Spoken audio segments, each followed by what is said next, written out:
Thank you very much, Tony. And as we said, thank you all for coming. This is absolutely wonderful. And we are all here in some ways to both, it's a wonderful occasion. We get to celebrate and to ask questions of Issac. And although many of you may have seen the last show he had here in 2014, it is a real privilege to be with one, I think, of the most fine-tuned sensibilities of our entire sort of moment.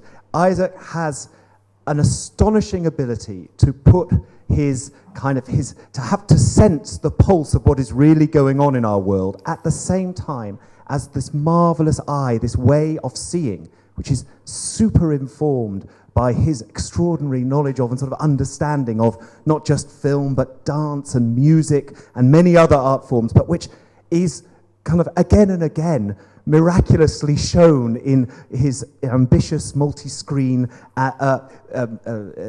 creations, which draw as much from, if you like, the worlds we all know of installation art and everything, as they do from his deep history as a filmmaker and as someone steeped in film. It is a real privilege for me as a long time fan and someone who's tried to sort of in some ways make sense of, teach, and I dare to say it, preach Issac's work to students and others, but also someone who I think has, I teach older art. I mean, some of you have had to endure me teaching about it, but in a way, Issac draws not just from the history of cinema, but from a much longer and deeper history of seeing the world through a particular and acute sensibility. So this is a great pleasure, and it is enormous privilege for me to be able to sort of to introduce and to host, I hope, what will be a lively dialogue between Issac, the creator of everything you see around you, and those of you who know his work well, but may want to ask questions particularly about the new work, but also to reflect on the prescience of Western Union Small Boats in the form that you'll see it, the one-screen version around the corner and in the light boxes you see around you, a work which in the nearly 10 years since its making has only accumulated prescience and power. And I hope that what you see around you will be our starting point for the conversation, but it may go in many directions. So in some ways, all I'd like to do is kick off really by asking Issac, maybe you'd like to say a little about what we're seeing in this on this side of the room, the new project, the one that is inspired by your sort of love of and interest in Lina Bobardi. And can you say a little about that to kick us off? Yes, I mean, first of all, I'd like to thank Rosalind Oxley Gallery, Tony and Rosalind for helping with this show, and their amazing staff, and it's really a complete honor to be able to show the work here in this manner. And of course, this work on your left is, as Mark has said, my newest work. It's titled Stones Against Diamonds, and in a way, kind of, when I was in conversation with Rosalind, we were talking about the possibility to show this work and to have this work be in conversation with a work that's made almost 8 years before Western Union Small Boats, which is, of course, the work which is on the right-hand side in the smaller gallery space. And in a way, both works are linked by the protagonist, who's in both works, Vanessa Myrie, who plays this kind of guide or tour, who is a guide through all the different locations and spaces in both works. And this work is a work, first of all, which begins its life almost 10 years ago when I visited Iceland and made a work called True North. And True North is a work which basically looked at a sort of hidden, a sort of story which is like a kind of secret history of a black explorer, African-American explorer who went to the North Pole with Perry in 1909, and basically, well, we don't really know that much about him, but what I tried to do was to make a work. Of course, I didn't go to the North Pole. I went to Iceland instead. And basically, in a way, Vanessa Mari was retracing his steps. And you could say that she was a kind of, she wasn't a man, she was a woman. And I had read this amazing book called Gender on Ice. And this book, which was written kind of, in Santa Cruz in the kind of 90s, was before its time. It's before the time around global warming, around questions of polar exploration and climate change. So Vanessa Mari signaled both this question of women explorers and Matthew Henson, of course. And basically, I was really kind of completely enthralled by the fact to revisit this location 10 years afterwards, just to see what the effects of climate change had made on this particular space where I had made True North. So there's a kind of retracing of True North. And then at the same time, of course, there's another alibi in terms of making the work, which is connected to the form of the presentation of the work, which is very much influenced by an architect who is a woman architect who's not as well known as she should be, Lina Berardi, who is Italian, who went to Brazil at the end of the Second World War. And the Italian theme also links both works. In this work, it's linked by the fact that Lina Berardi designed amazing, amazing museums in São Paulo, in Brazil, and also in Bahia. And it was her centenary last year, where basically a number of exhibitions were mounted to celebrate her amazing architectural feats. And one museum in particular, MASPI, which is a little bit like, say, the Tate Modern or V&A of São Paulo, where she designed this museum to encapsulate these amazing scenographic elements of these glass easels, which you see here in the Ice Cave, the concrete plinth with Renaissance paintings from the collection of the Mass Museum. And if you went there today, you would see them. They've been reinstated, and it looks astonishing. It's an astonishing thing to see. And she was quite an astonishing architect. She was a brutalist, modernist architect, and she basically was also very important in introducing Afro-Brazilian cultures into the museum Brazilian context.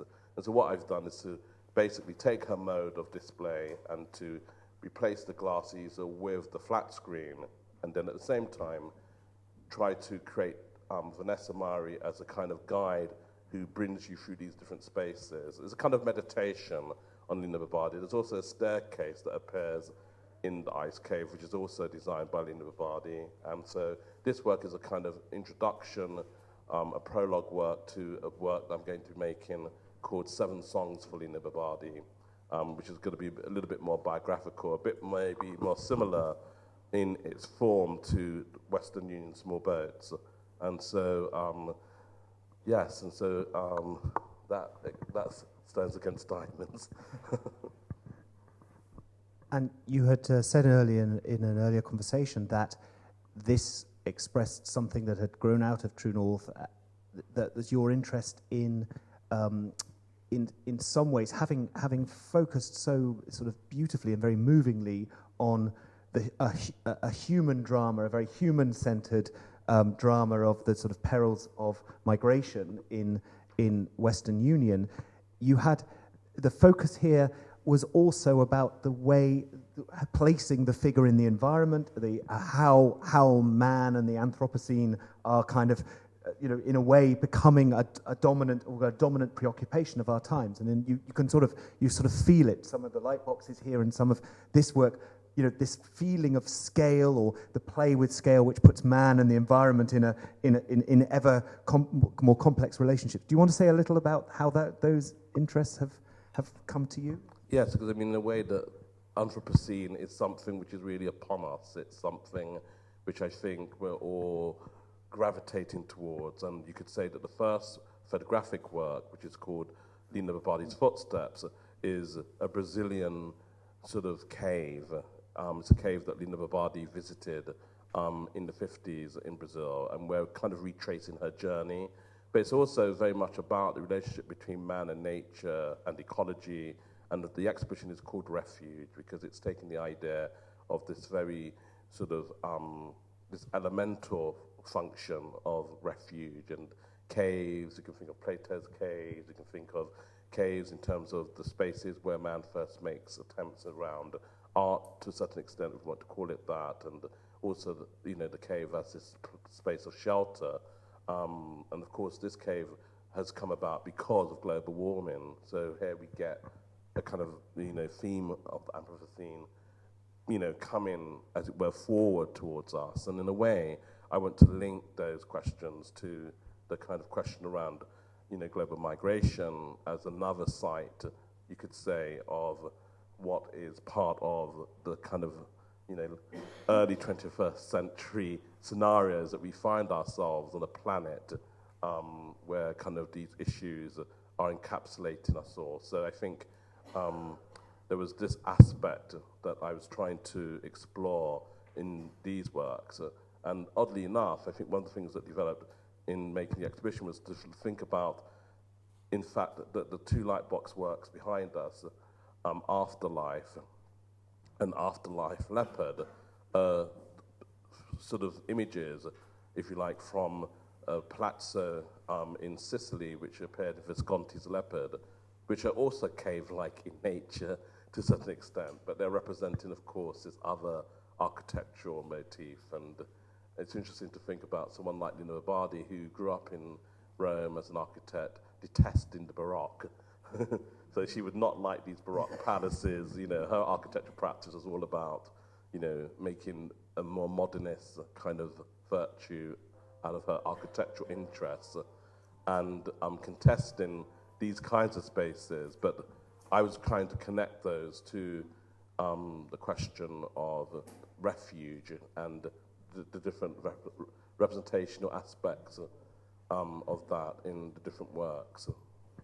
Now, I mean, for many people based and living here in Australia, both the encroaching dilemmas of the Anthropocene and the question of migration and the suffering of people who migrate are not without enormous resonance. And so in some ways I'd love to open up to some initial questions maybe, or reflections on how Issac's work, or how it feels to those who've seen it, and whatever you may have questions to ask of Issac on these specific issues.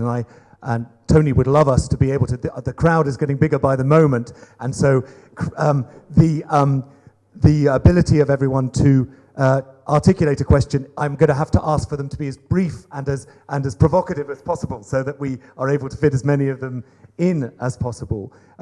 I think you've given us plenty of sort of starting points for questions. Has anyone got one anything that you've heard so far that's provoked you into a thought or a question? Just a quick question about going back to Iceland 10 years later.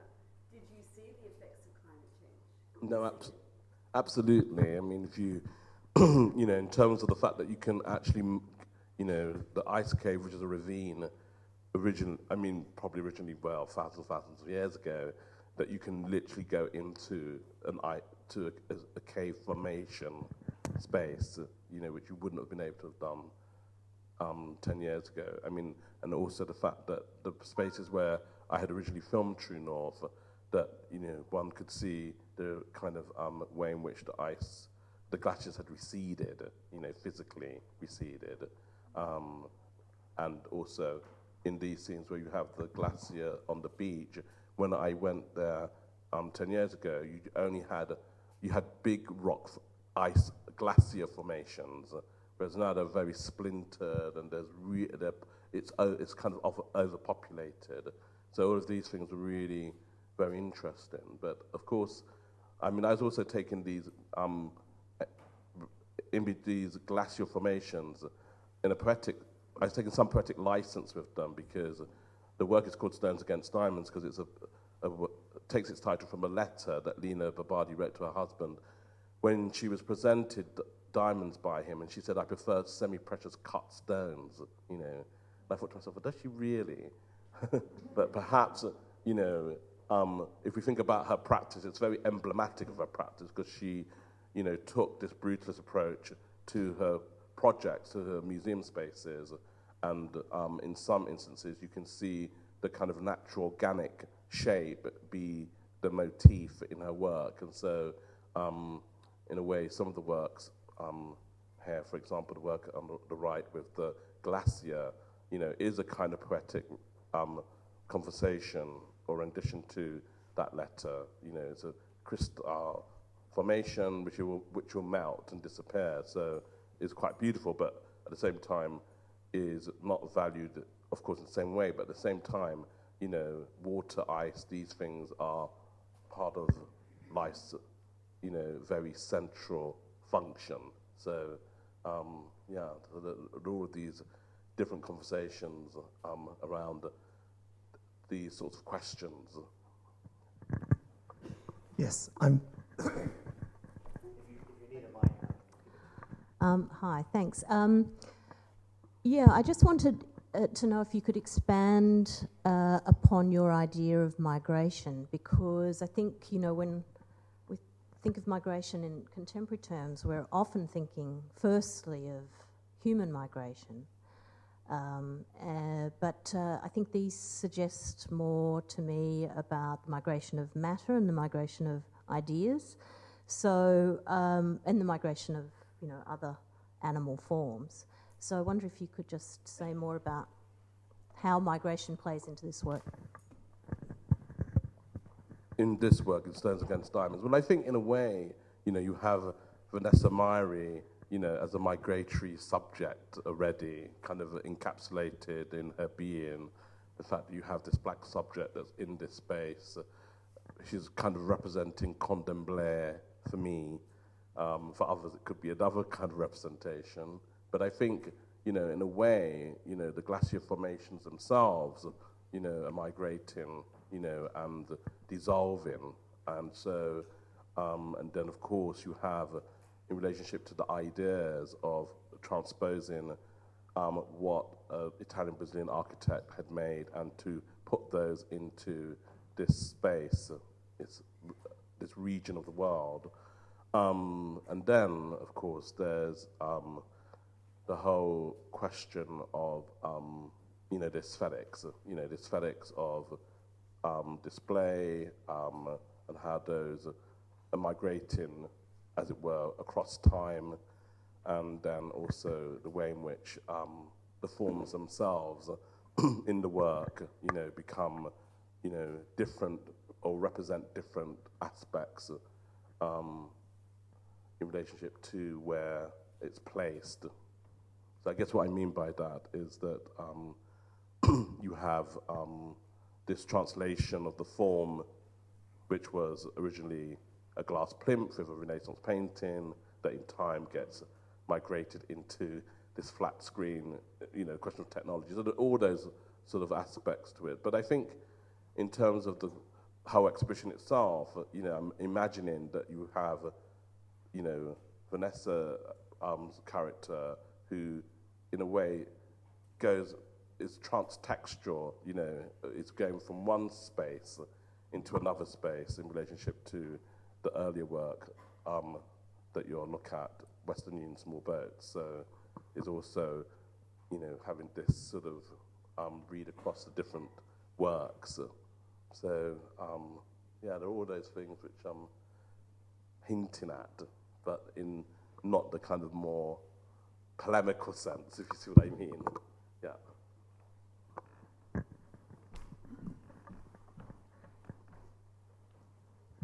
Yes, in terms of migration, could you talk about the migration from analog to digital, from image to screen, a little bit? Okay, well, this is a very interesting question, and we've been talking about this a little bit yesterday at the opening, but, you know, the whole other question in these works of the forms of technology and how those are migrating over time is that, you know, a film like Western Union Small Boats, which was filmed in 2007, which of course predates, you know, a lot of the conversations around the issues which are in that work was shot on film, analog film, and transferred to digital and has a particular look. But these works are actually shot on digital, and so hence you have this kind of image quality to the work. But also, if we think about digital as an image, there is no image. It's noughts and it's data. So kind of there's a bit of an uncanny part to it, because basically, though you wouldn't say this too often, perhaps to collectors, the image doesn't exist. It is data information, and so when you're shooting the image, to a certain extent, it's a bit disconcerting. But you're basically making the image basically in a different, almost in a different form, and whereas 10 years ago, you could shoot works on film, and basically, in a way, you're with analog to a certain extent, and that relationship to the image, is a different relationship, really. And so it's all very interesting in a way. Kind of, apart from the lots of CGI in this work, lots of people say, is that a CGI image, the reflection of in the easel of the glass, or is it real? And all of these questions, we start to question what is real, what is constructed, and do you know what I mean? I mean, we answer those questions more now, I think, in relationship to images. So, but then it's how to keep the digital image has its own beauty, so to speak. Although you have to work quite hard at it. So, yeah. So there are all those aspects to it as well.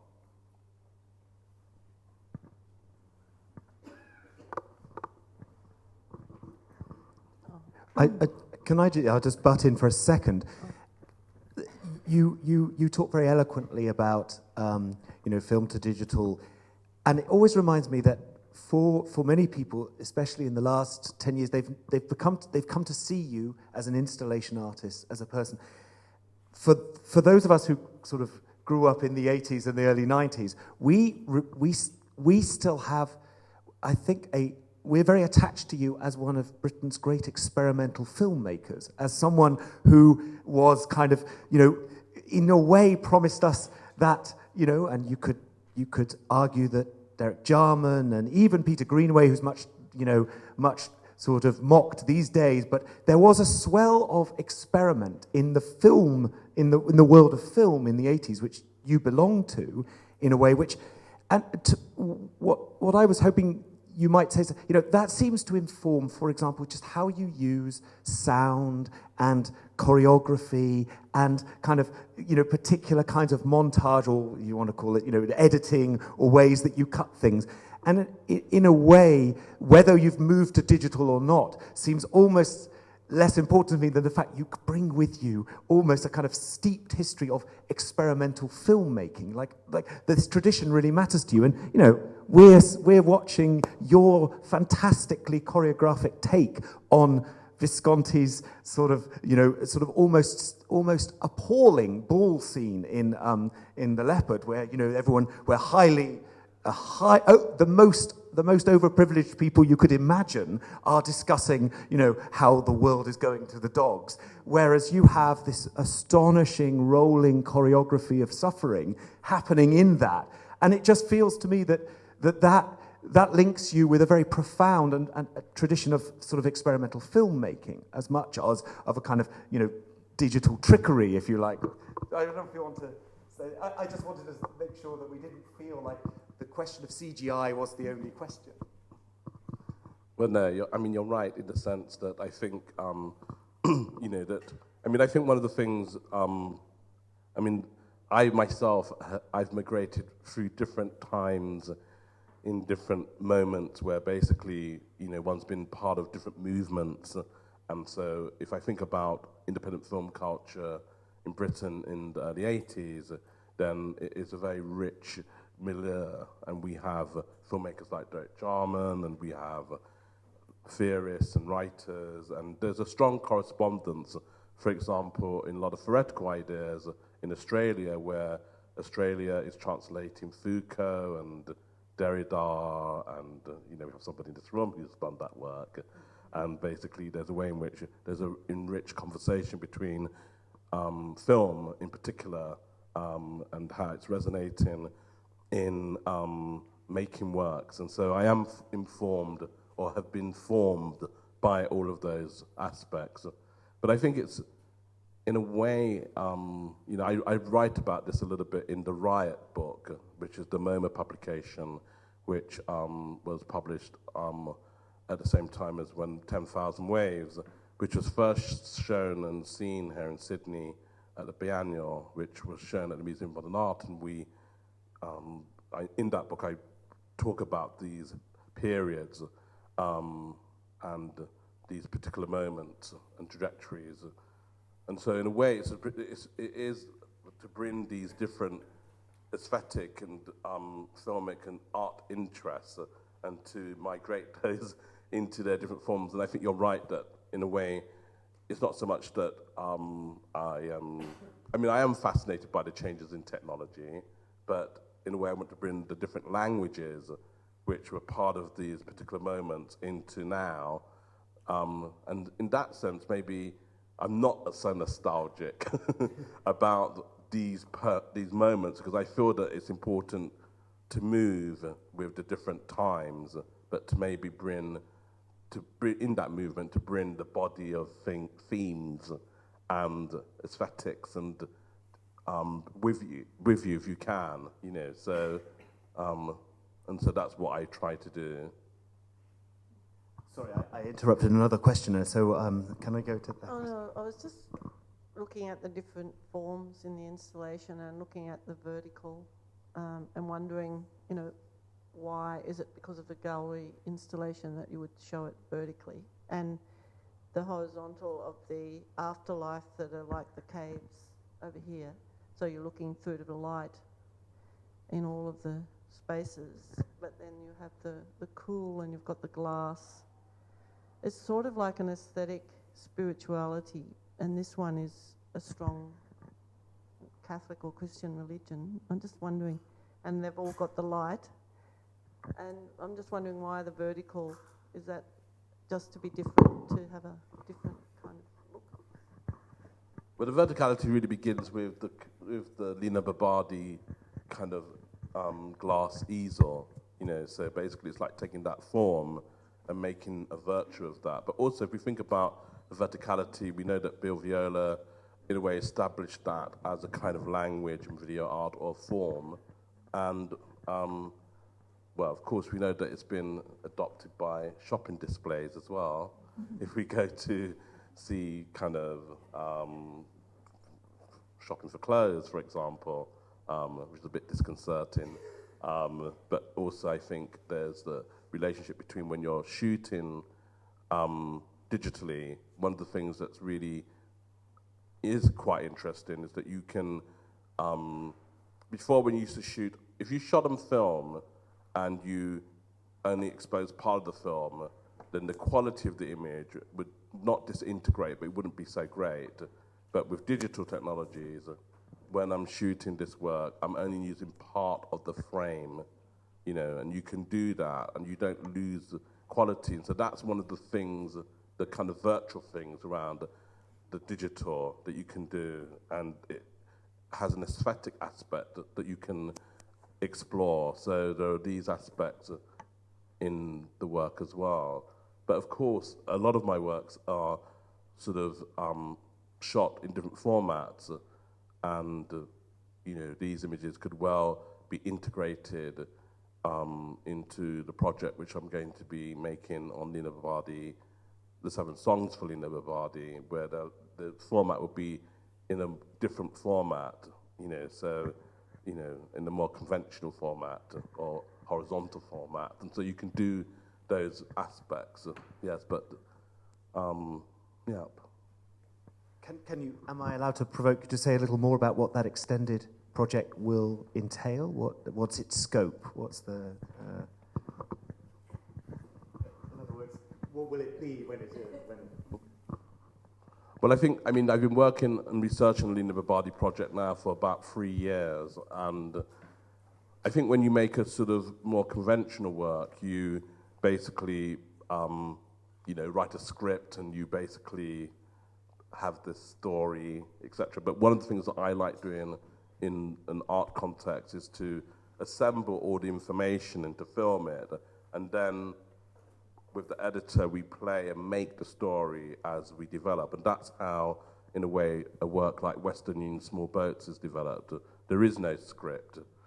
There are a set of choreographic movements, there's the research in relationship to locations, and we film, but we don't film necessarily to a narrative, and then it gets formed. But the Seven Songs of Lina Babadi will have a Lina Babadi character.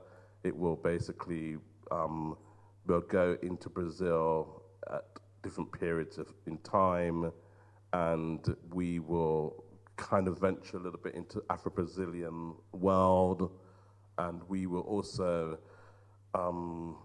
there'll be songs will play a role in the work, and yes, I mean, it's a bit emblematic, and it's also a bit uncanny because, we've done so much research for the work. It's almost like you want to be able to film all the different aspects and then make the material surprise you, in terms of how you bring it together, how you work with the images, etc. So. Thank you. Yes, and more questions. Is the mic floating about? I don't want to take you back to your golden oldies, but when I was walking up Oxford Street, I was thinking of how sadly denuded of queer culture and vibrancy it is. I mean, we do know this every day. And thinking about the film of yours that I absolutely adore, Looking for Langston, and how incredibly important it was at the time, but also in trying to teach students about the history of that. I just wonder, in terms of this beautiful work, and a question that I've been trying to grapple with is, can you bring queer sexuality issues to bear into the space of the Anthropocene? Well, it's very interesting because for the last year in my studio, we've been working on Looking for Langston as a project, because it will be a 30-year project of 30th anniversary of that work. And it's the work which was, it's my first work which was shown in Australia, I think. And so, I don't know if I can say it, but we will be doing, I hope, Looking for Langston exhibition here in the gallery at some time in the very near future, because it's a project which I've been working on now, and part of it has been to resurrect and to save some of the original photographic representational imagery which was made around that film, and also one's been involved in the work of trying to reconstruct the film and to work on the negative of that film, and so there's a lot of work which I'm involved in at the moment. And I think it's a very interesting question around the Anthropocene. I guess I'm thinking about that in relationship to the materiality of the film itself, and then how one is able to articulate it for the present. And so one of the things which I'm really interested in doing as well is to work on a performance which is a work which highlighted some of the issues which I faced in making the work, censorship issues, which is a performance work called Undressing Icons, which is a site-specific work performance that takes place in several different locations, involves about 30 actors, which I did at the time when I made the work. So I'm not quite sure how we're viewing the Anthropocene, but I think from my view, it's also about how can you rescue certain forms and questions or themes and how they resonate now, and then how you might be able to sort of present them or rearticulate them, as themes. We know that at the moment there seems to be a bit of a problem around questions around gay marriage and things like that. You know, in a culture which is a beacon of queer culture internationally, you know, with the Mardi Gras and all those amazing things which are, you know, the points of excitement initially for me to come to this country. And so therefore, you know, you have this contradictory aspect, you know, which is developing a bit. Is it not worse than that, though, Isaac? I mean, in a way, you know, so Passion of Remembrance and your astonishing films, which were about, in some ways, about a protest against repressive, racist sort of forms of address and the communities that had to suffer under those. And Looking for Langston, in some ways, dealt with those themes too. But in a way, it seems very pressing now, in a way, perhaps, you know, when you made Playtime, there was a sense that 2008 had pitched everybody, you know, the world was in a crisis together, and there were evil people and they were capitalists and everybody else was suffering together. The Anthropocene can make us feel the same. We're all, you know, but in fact, there is a thing called ideology, and there are things at play, as we're seeing I mean, in other words, there are disputes in which not everyone thinks the same, and that political action changes things, and that we have a government now that believes one thing and is enthralled to the people who believe that thing, and that will change. I mean, you know, and the United States has seen this more. I mean, in a way, you've been extremely delicate and diplomatic in what you've just said, but in fact, this is not far off a full-blown, you know, return of ideology with a big capital I in its, in a way which makes some of your, you know, past work very pressing. I'm very interested to hear that you have a 30-year project on Langston, because these issues have come back in a way, in a way perhaps we wouldn't have imagined even 5 years ago. Yes, I mean, I think there is something, there's been a lot of, let's call it curatorial interest in my early works, where basically there's a kind of interest to show works like Territories, which I made in 1983, 84, which has been shown at the Pompidou and various other museums, and sort of early works, which I made in St. Kevin Film Video Collective. So there's an archival moment, which I think is an archival impulse connected to an archival fever that's taking place in two directions. One, as you say, in this kind of ideological direction, which is a nostalgia for kind of trying to pull back certain questions, and then the kind of nostalgia, a critical nostalgia to have some of these kind of early sort of works or moments that were returned to, you know, Black Lives Matter, et cetera, you know, questions of migration. I mean, all of these things are sort of, you know, it's a return a little bit to the cultural wars, you know. Although sometimes I think in Australia the cultural wars never quite left, you know, so kind of that's my impression. But I think sort of, the thing is, there's always there's always two sides to every coin. You know, we have Brexit Britain, but then London voted for a Labour Indian mayor that has a Muslim background, you know, who's very nice. And so basically, I think sort of like, you know, you have these two kind of movements, you know, kind of Brexit and then Scotland, you know, that's going to become independent, you know. So is it like an imperial implosion, or is it this kind of nostalgia, you know, people saying, you know, we want our country back, you know, well, they might get it back, but it might not be in the same formation, you know. So, you know, Scotland might break off. You can see it, Ireland and Northern Ireland become united. So maybe there's a return to certain questions around violence. There's a retreating into, you know, the responses to what have occurred, where, you know, people are not, you know, you have one postulation, which is, you know, the politicians and what they might postulate, and then there's the lived experiences, which are completely different. So when I come to Australia or I come to Sydney, I can see that it's actually quite multiracial, quite multicultural. And if you come to London, you'll probably see the same thing. If you go to the countryside in England, you might not see it so much. So there's a lot of nostalgia around, and it's really, how to break with that kind of nostalgic impulse, which I think is kind of an impulse which is I'm not calling it a naive impulse because it's real, but it's not really about it's about willing a future which is not really the future. There's another future out there, and it's being worried about what the other future is, when really we're already in that future. So that's my interpretation.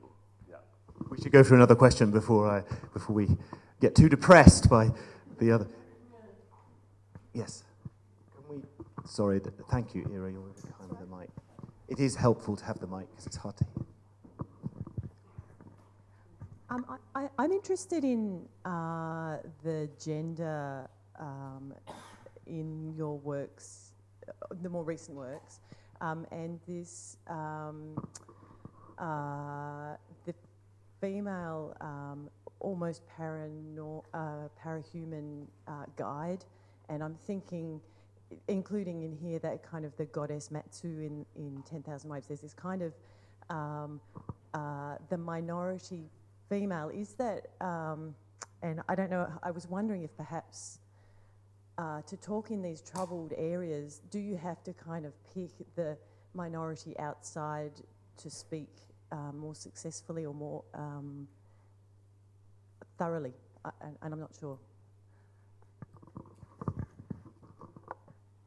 Well, I guess, in my works, I'm kind of not reading them in that kind of level. I'm thinking that they're being read also in a number of different ways. So, in a way, I don't read Vanessa Myrie as a minority gendered figure necessarily. I see her more like a, trans-textual character that is, a bit queer in a way. She sort of has a masculinity to a certain degree and a femininity and androgyny and all of these kinds of aspects. But, in 10,000 Waves, first of all, the goddess is Maggie Chong, so she's not a minority as such. She's a very emblematic, she's the Garbo of, Asian cinema.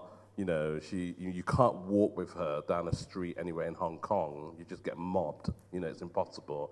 So it's this idea of, having these very, in a way, powerful women, and, we're soon going to have, a woman be president of the United States.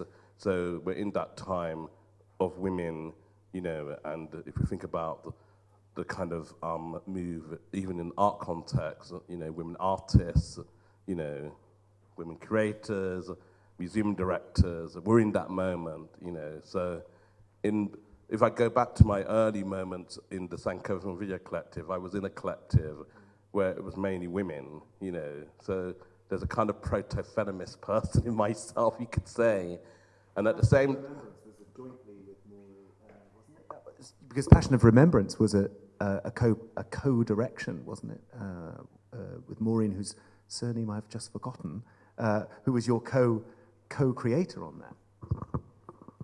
Absolutely, and in those early works, the Passion of Remembrance, it's, the black woman protagonist is she's the protagonist. So I kind of see them as protagonists, and they're kind of empowered protagonists to a certain degree. And they're guides and they're pointing us in certain directions, and maybe they have and embody a certain version of, a perspective, So, but I understand what you're saying. You could read them in that way if you read them in not a hierarchical sense, but if you read it in this manner, of demarcation. But I think in an art context, it's important that perhaps you can also read it in other ways, you know. I guess it depends who's looking, you know, so, yeah, and it changes who looks. So can I be outrageous and ask you, Isaac, what can an artist do that a climate scientist, a political theorist, an academic, dare I say it, cannot do? What do you see as, because you have tackled complex, difficult themes, you have your own eye and your own sensibility. How do you see the role? How do you see your own? I mean, maybe you don't want to talk about all artists, but what is it that art does, or that the kinds of artistic form you make can do, that you feel has something special to contribute, or can bring us somewhere that maybe, you know, a data scientist or a hectoring political argument couldn't?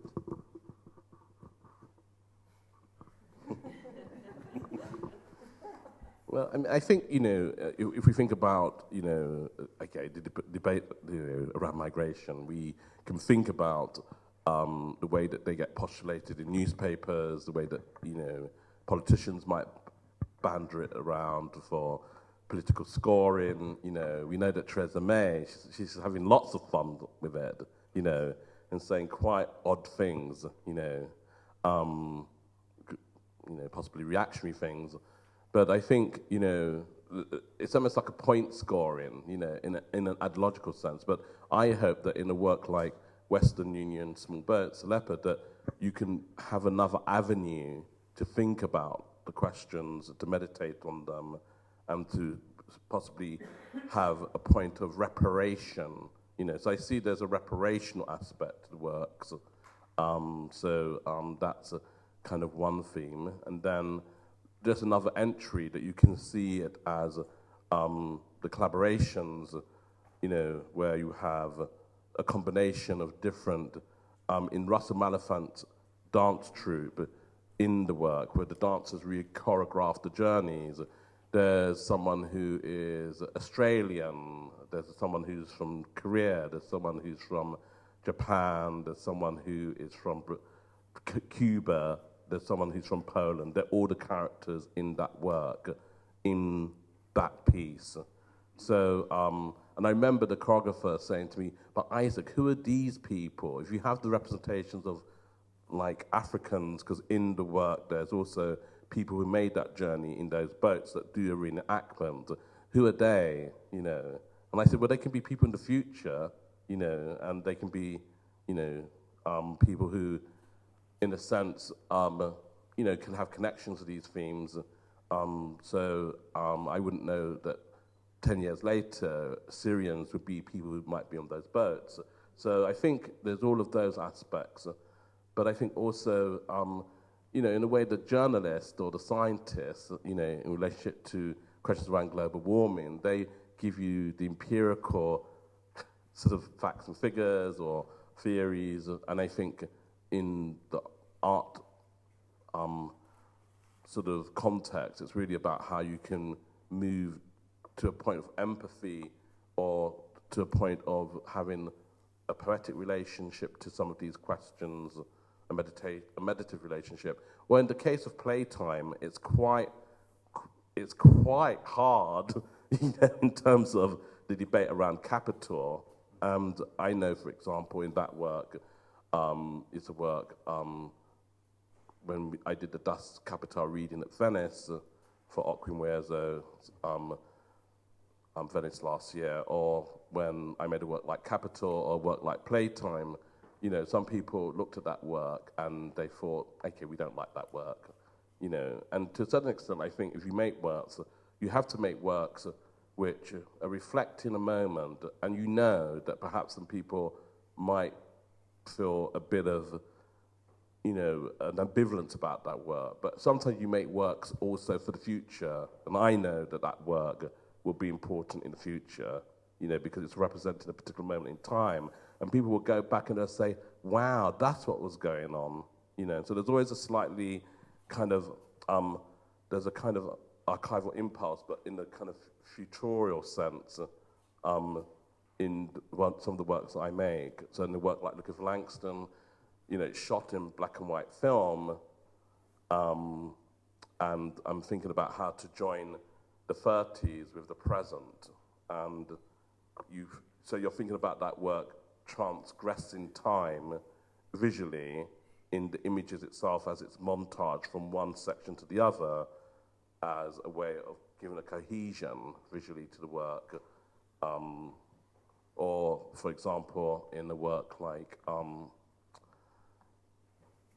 think there's all these different aspects, the works have different functions, so I think the politicians or the scientists, I'm mentioning the word the Anthropocene, well, that's helped by theorists, and it's helped by, people involved in those areas, they can give a frame and language for what you want to make, but I've realized that I don't need to sound like a theorist, even if I'm interested in it. I don't, that in the art space you have, it has its own grammar and attitude to exploring these subjects. Thank you. Yes.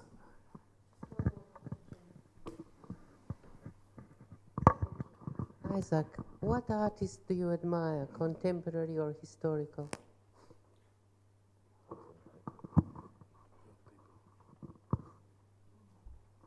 God, it's a hard question, in terms of people that you admire, because there's so many people that influence the work that you make, from filmmaking to kind of sort of the visual arts to kind of so many different one's interpolated by lots of different sort of actors, whether they're artists or philosophers. So it's a huge range, really. At the moment, I think I'm fixated on Lina Barbardi. Yeah. So I think the world needs to know much more about Lina Barbardi. We need to know about her work. We need to know about her wonderful architectural practice. We need to know about her life and what she faced in terms of trying to escape, different versions of fascism in Italy and in Brazil. So I think there's an annoying aspect about my interest in Lina Barbardi, because this could be it, but I know that if I let it go, that there's something in her work and in her life that's really quite interesting, and I'm thinking about that. I don't know if any of you have seen Narco. Yeah, it's so fascinating. There I'm going to make my nod to popular culture, because I think if you think about the Colombian society and the way that society is formed and questions of violence, and it's a bit flabbergasting, really, the way that societies, its directions that it can develop. But we're surrounded here with, in a sense, touchstones, whether it's Visconti. Even playtime. I even felt calling it playtime made one think of, Jacques Tati and the kind of his setting in motion of the wheels of the business world in Paris through a sort of amazing sensibility. It feels like you have touchstones. Even Jarman, and there are people that seem to be with you, sort of stretching back quite a long way. Langston Hughes, of course, among them. It's as if you have this way of refreshing yourself in the well of some very amazing sensibilities. Do they stay with you? Have they come in and out? What do you listen to, for example? Are you, what's your soundtrack? Because you're a very attentive sound person. So, are there people that stay with you and come in and out of your consciousness, or do you have sort of solid touch there? No, I think all of those that you mentioned really, have influenced my work and thinking and making, and, the sound one is the problem one, because I realize that one's become so busy that I'm not listening to enough. I go to the opera a lot, but then the opera's not going to save me necessarily in relationship to kind of thinking about the sound world, and so I'm always very interested in sound, because sound is not something much that we've spoken about, but it's a really very important component to making works, and so the sound archaeologies, they're you know, experimental sound. Yes. And I was sort of wanting to push you towards the other part of Anna's question about artists, contemporary artists who you see yourself, if not in tune with, people who have equivalent ambition or equivalent kind of senses of where they want to take their art. Are there people that you sort of feel yourself in a kind of like they're your siblings or something in an enterprise? Well, I mean, yes. I mean, I think if we think about, artists like, Tracy Moffat, for example, she is the first artist which linked to us when I was making works in the early 80s, and we have correspondence from her, and, her sort of works were very, very important, I think, and so I'm really completely excited about her representing Australia in the next biennial, so I think that's very, very important. And I think in relationship to, just generally, I mean, there are lots of contemporaries, I'm thinking of Steve McQueen, I'm thinking of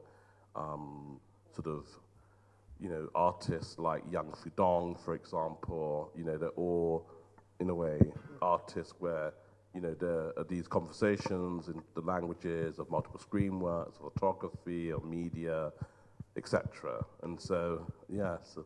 But then there are also painters I admire a lot, and I'm thinking about the works of Peter Doig, which, are quite different from my own works, but, I did study painting. My first exhibition in a public space was at the Royal Academy Summer Show. It was a painting, and the selling of those paintings was what enabled me to make films, because I bought my first Super 8 camera with the sale of those works.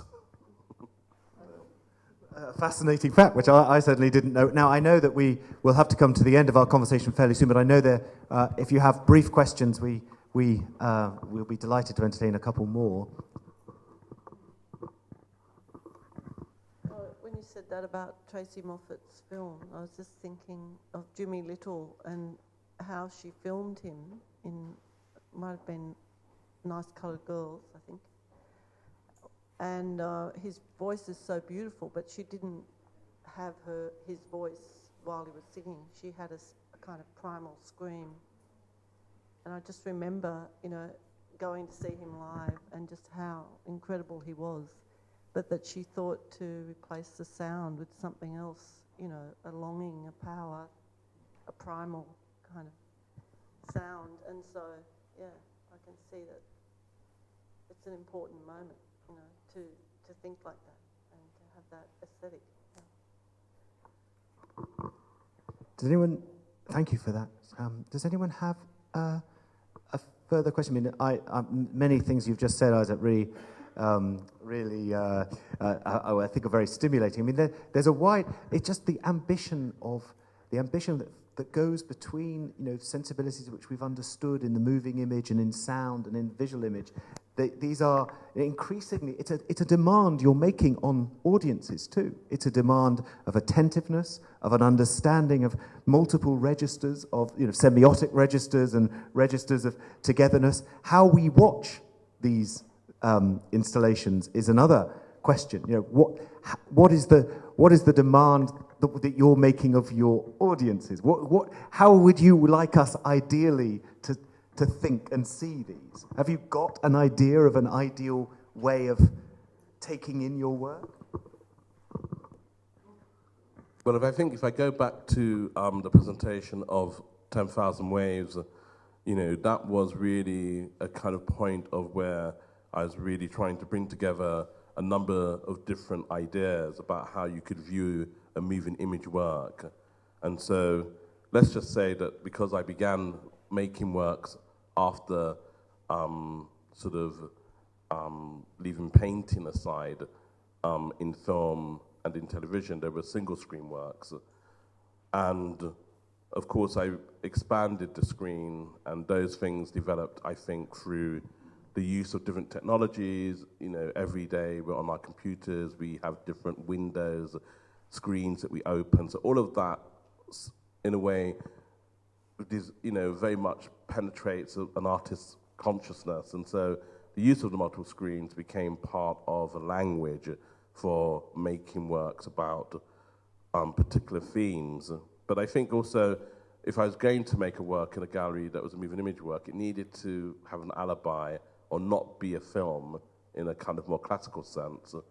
And so, but in 10,000 Ways, it was a 9-screen work, and the reason it was a 9-screen work, apart from the fact that 9 is lucky, as Rosalind knows, basically it was a way of bringing into practice the idea of the mobile spectator, and one of the things that developed when I was making the multiple screen works, when I had a show at Pompidou, we made an experiment where we did a 4-screen work, we put all the cushions in the middle of the space. And the idea was that the spectator would ideally watch them like by turning round and moving around, and all they did was to get hold of the seats and move them to the space where they could view all the screens all at once.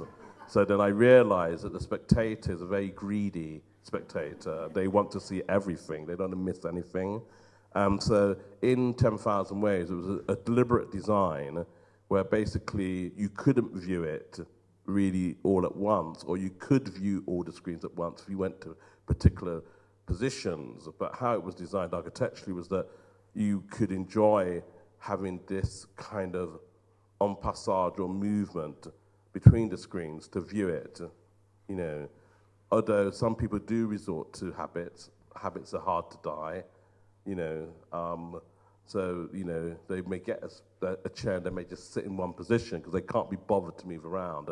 And so that's the habits that we bring to watching moving images, because we're used to seeing them in a single screen format, and these novel ideas can be explored in a gallery, But for example, today, before everybody came in, these little chairs were bought, and then people were sitting down and looking at the work. And then I thought, should there be little chairs in front of these, in this work, or should there not?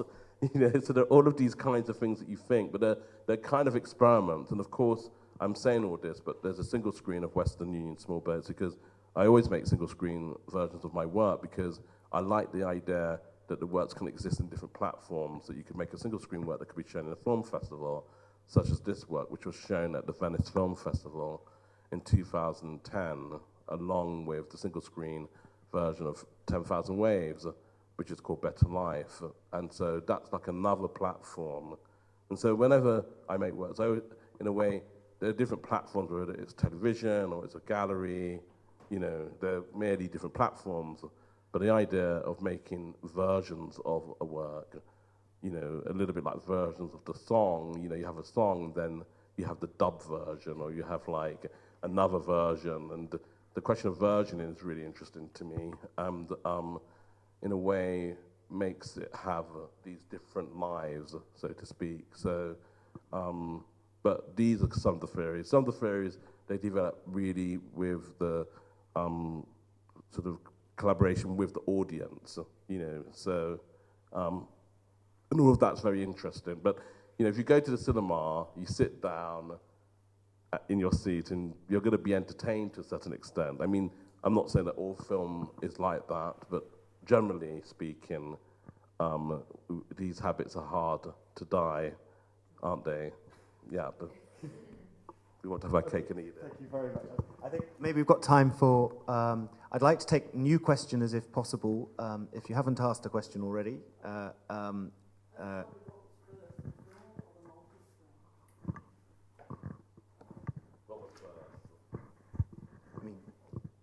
I'm assuming you make your original vision is for the longer, more complex iteration. No, I mean, some works, in Western Union Small Boats, we made a single screen work first, and then we made a multiple screen work, or in 10,000 Ways we made a multiple screen work, and then we made a single screen work. So it just depends, really, kind of the context. There's a dance version of this work that I made for the stage, where Russell Marthand choreographs a whole dance piece